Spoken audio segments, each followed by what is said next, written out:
What's going on, everyone? My name is Nicholas Merton here at Data Dash, and today is December 10th of 2017.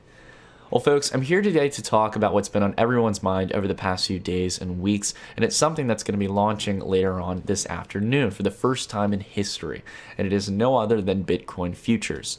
So, I think we all understand this is going to be a pretty historic event. It's been taking up practically every headline related to Bitcoin outside of Bitcoin's price action.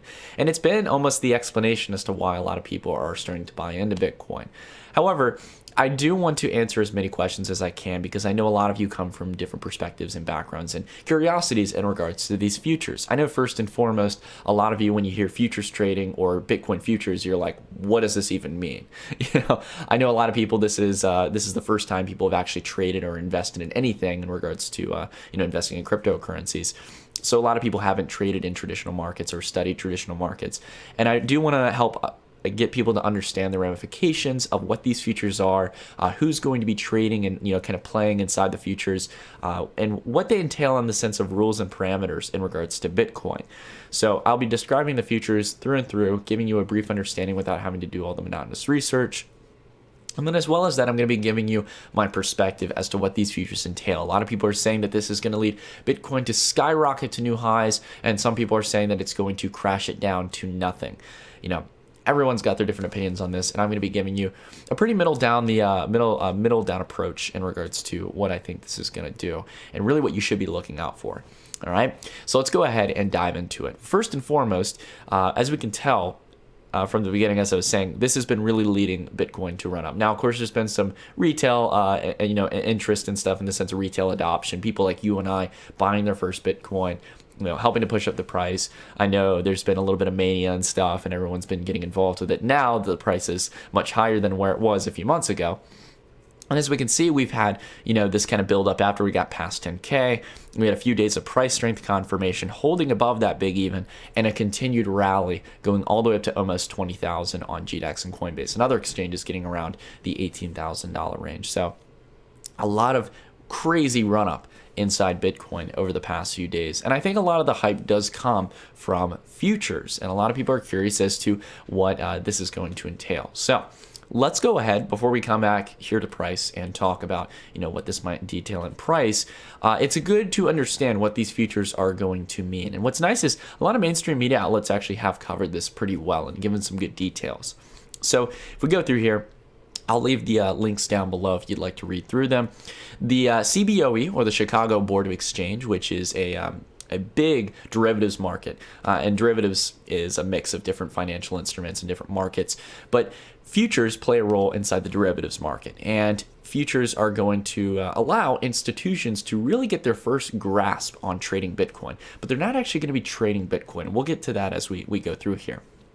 So this is going to allow them to bet on the future, the coin's future price. So it'll open the door to institutions being able to trade Bitcoin without having to go open a Coinbase account or open a GDAX account. Not to mention, it's going to allow these pools of funds that would never be allowed to go into those accounts to trade it on an official market. So again, futures markets are very, very large, and this is where the institutional investors are mainly trading. Retail investors, yes, have the opportunity to invest in these futures contracts. However, it's not exactly open to a lot of retail investor brokers right now, because when a retail investor, a person like you and I, for less fancy term, average everyday people, when we want to do it, we have to go to a broker platform. These people are trading on exchange. They're trading. They have the big player money, and they really are the ones who make the big swings in price in regards to these financial instruments. So they're going to be betting on the price of it. The thing about these futures is, in original futures contracts, you were able to claim usually the commodity. Let's say, for example, we were trading futures for oil or futures for wheat or corn or whatever. There was always the commodity to really back it up, and you could actually exchange it way back in the day. However, most futures nowadays, and we're seeing more and more of a trend for this, especially as financial markets continue to grow as a part of our economy, we're seeing that futures are becoming more cash settled, and this is what these futures are. So later on this afternoon at 6 p.m. Eastern Standard Time or 5 p.m. Central Standard Time, or Central Time, sorry, you're going to see the CBOE have the opportunity to trade these futures. So these are cash settled. These are pretty much where people are either, paying the difference to, in the sense of winning on the trade, buying, these futures at a price and then selling them at a higher, or selling them at a loss and having to pay that difference. So there's going to be people playing both ways. You can go long, meaning you can be bullish on it and hopefully ride it and sell it at a higher price and make a profit, or you can bet against it. And this is something that people need to understand to a degree. This is the first time in history, outside of the few opportunities you have to short Bitcoin on some exchanges nowadays, where you have a full, clear path as an institutional investor to short Bitcoin very easily with these future contracts. Now, some people have debates as to whether or not this is going to have an effect on Bitcoin's price, or if these features really even matter, because they're cash settled. They aren't really tied to the actual commodity. And some people think that this isn't going to have any ramification, or it's just going to be something completely separate.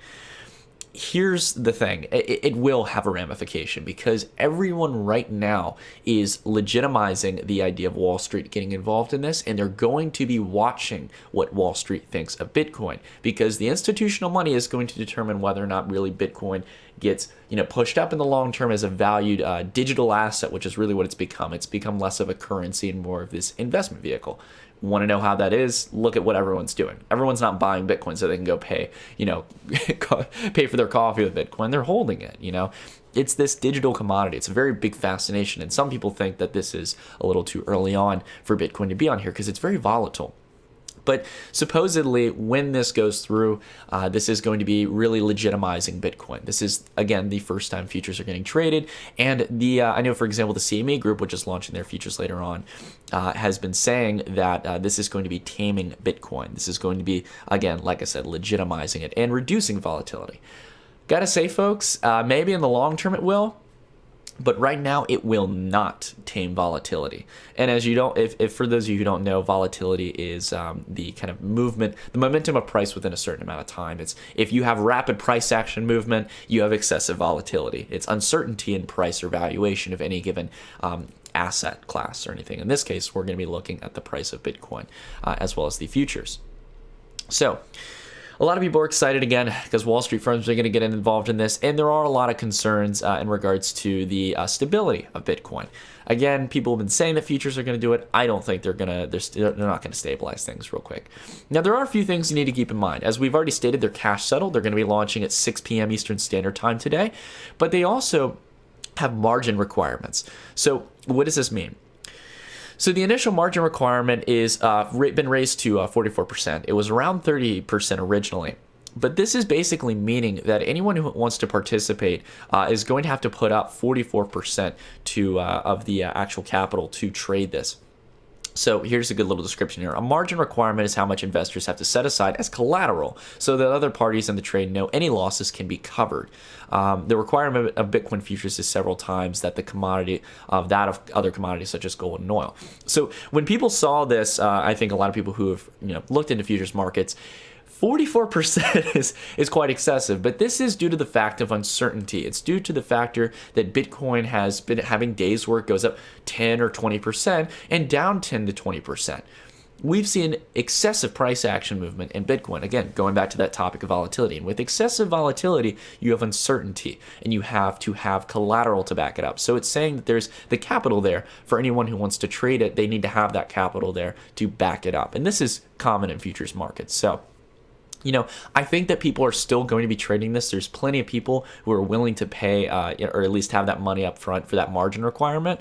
And I think it's not something that's going to get in the way from people trading this. So another thing just to keep in mind, there is that margin requirement. It's going to be a lot of large banks trading this. It's not going to be retail investors going down to TD Ameritrade or E-Trade or all these other brokers and stuff and being able to trade these futures contracts. That's going to come in the next few days or weeks. And in fact, I think actually in this article or the one that we went through previously, they did have TD Ameritrade saying they were kind of taking a sideline approach. They're waiting to see what happens and seeing if it actually kind of smoothens out Bitcoin. And if it does, which some people do believe, I honestly don't think it will initially.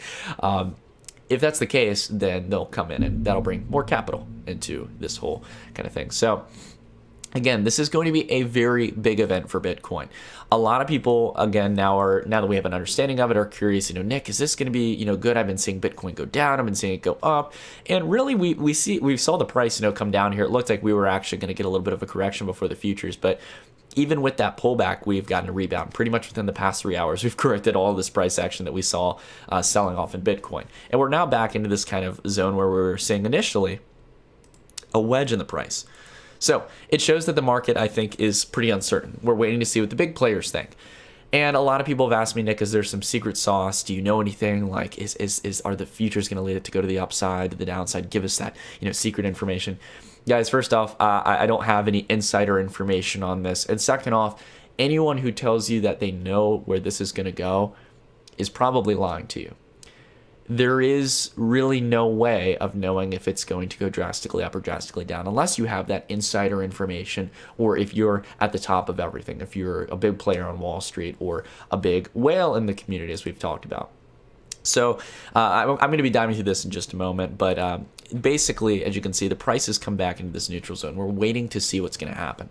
All I can tell you all in regards to those of you who want to trade this, who want to know what's going to happen, in my humble opinion, I'm pretty confident in saying that this is going to lead to a lot of excessive volatility. If you think Bitcoin has been jumping around a lot, futures traders, with how new this is and how exciting it is, and the first time that Wall Street actually has the opportunity to flow this kind of capital into something tied to Bitcoin in a sense, you're going to see prices go pretty radical up and down. And I don't know if this is going to lead towards the correction that I've been talking about hopefully happening on Bitcoin, where we can see a healthy correction, healthy pullback, so we can have long-term uptrends. Or this might lead towards going to 30 or 40K or something. Again, you are going to see some crazy price action, in my humble opinion. We'll have to see how it goes, though. So I'll tell you all right off the bat, if you want to know what I'm doing, I'm not going to initially be trading this unless I really feel inclined to tonight. You all know that I try to not get emotional during these time periods. I know that it's going to lead towards some pretty big swings. And just to let you all know, I'm going to be live streaming tonight at 6 p.m. Eastern Standard Time. And we're going to be watching this live and, going through it and trying to break it down and get an understanding as to what Wall Street's, thinking about it. It's going to be really exciting. It's really just in a few hours. So we'll have to see what they think about, Bitcoin, and if there's any, serious movements.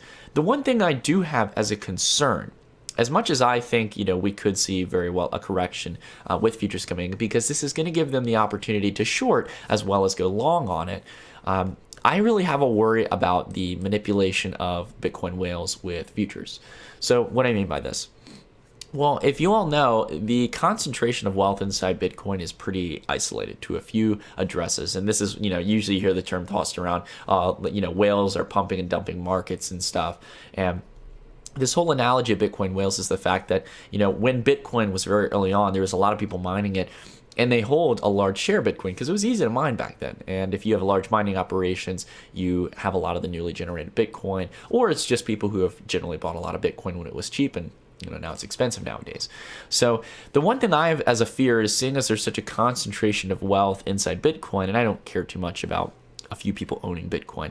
I care more about how that's going to have a ramification with futures, and how, there could be price manipulation on both ends. If someone on, for example, the institutional side of investing and stuff opened a GDAX account and stuff, or a Coinbase account or some other exchange, and had bought up a lot of Bitcoin over the past few months, they can lead towards a sell-off in Bitcoin markets, and they can also trade futures contracts. Usually people find a way around this kind of stuff, and they could play it both ways. They could have rode it up to the upside, sell it at the top, and start, locking in their position. And they could also short futures if they're an institutional investor, or if they're a retail investor and their broker is going to allow them to trade them. So I'm worried about this kind of manipulation on the dual sides of both the actual Bitcoin itself and then the futures contracts. I feel like there's a lot of money to be made in this, and because of that, there's going to be some serious volatility, a lot of manipulation in this market. That's why I think we're going to see excessive volatility. And again, to put that kind of in the scale, the ownership, you see a very few amount of addresses own a massive portion of Bitcoin. Really the top 1%, I'm not trying to get all like crazy here and stuff with doing like Bernie memes and stuff, but you've got about 28% of people almost owning an entire, actually, well, I think we've actually got, sorry, 1% here owning almost 30% of Bitcoin. So this is pretty big ramifications and stuff. So I'm not going to be trying to trade this, folks. I'm going to wait and see what happens. If there's a determined pattern that comes through with these futures, rather than like an initial jump or an initial, downturn, I'm not going to do anything crazy. But if I start to see an actual pattern forming or some technical patterns that make me confident one way or another, maybe I might do a little bit of trading, might do a little bit of dabbling in this whole kind of event. It's going to be interesting. I more than anything just want to watch it and see what happens. Going on more of a moral sense here, the Bitcoin futures, it has some benefits and some negatives to it on a moral sense. The good thing is that this might be able to lead, if futures go well, towards an ETF, an exchange traded fund, which is basically, in simple terms, going to be an easy way that people like you and I can go about holding Bitcoin without having to actually go and buy our Bitcoin on, Coinbase or GDAX and, whatever it may be, and it having the futures contract being backed up, much like how we would originally imagine a futures contract to work. So you could trade the price action of Bitcoin for the average retail investor through ETFs. It's a lot more simple. It's kind of like trading a stock. So that would be a good thing. It would allow people to really get mainstream adoption and not have to go through the monotonous process of downloading getting all these hardware wallets and stuff like that. Or any kind of wallet to store everything and going on exchange and buying it. So that would be good, but there's also a bad thing as well. This is literally going to allow institutions to start funneling tons of money into Bitcoin. Now that might sound good, but it could always be both to the upside and the downside. And there can be a lot of manipulation. And with the isolation and the kind of compression of the ownership of Bitcoin in a very select few hands, futures contracts might be a little bit deadly with market manipulation in this earlier market. And I think it's going to, as a lot of retail investors get involved with Bitcoin, a lot of people are going to get burnt at these levels. So I'm more leaning towards the side that this could lead towards a correction. I know many people are optimistic about Bitcoin futures leading to the upside. If you want a short summary, I think it's kind of been a buy the hype or buy the rumor and sell the news as these futures have come in. And as we've reached almost $20,000, I think it's time for Bitcoin to possibly see a correction. And these futures might be that. It might be what the CME group was saying in the sense of taming Bitcoin. No one knows. So we'll have to see. I hope you stay tuned. I hope you all join me on my live stream that I'm going to be doing at 6 p.m. Or actually, I'm going to be starting at around 5:30 as we start to prepare and talk about it. We'll be diving into these futures, so it's going to be an exciting moment. Either way, it's going to be historic. It really is, and I can't wait to watch it with you all. And hopefully, if we feel inclined to, we can possibly trade it. But again, you're going to have to make that decision for yourself, guys. I can't tell you what to do in these markets, and no one should be able to tell you what to do. It's your money. It's your decisions. I know you all are mature adults and stuff, and you guys can make the proper decision as to whether or not you should really trade during this time period. Again, we've had a fantastic run-up, and markets are going to be bouncing up and down.